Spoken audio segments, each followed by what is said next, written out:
Hello guys, welcome to my channel.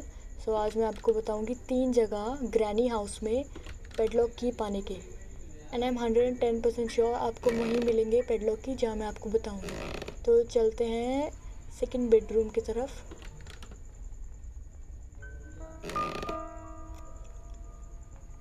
देखिए, अगर आपको रेंच मिलता है सेकंड बेडरूम में तो पेडलॉक की होगी प्ले हाउस के अंदर। मैं से इसमें कॉक भी लगा देती हूँ, दोनों के दोनों।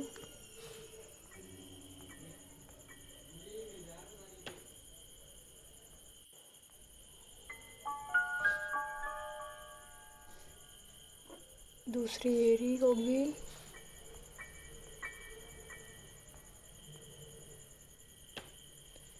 देखिए, पहली यहाँ पे मिली पेडलॉक की। अब दूसरी है, अगर आपको यहाँ short part of a short gun मिलता है सेकंड बेडरूम में ही तो आपको पेडलॉक की मिलेगी मेलन के अंदर। तो देख लीजिए, यहाँ से काटा मैंने तरबूज, I mean melon. It's like तरबूज बट नाम है मेलन। तो आपको मिल चुकी है इसके अंदर पेडलॉक की।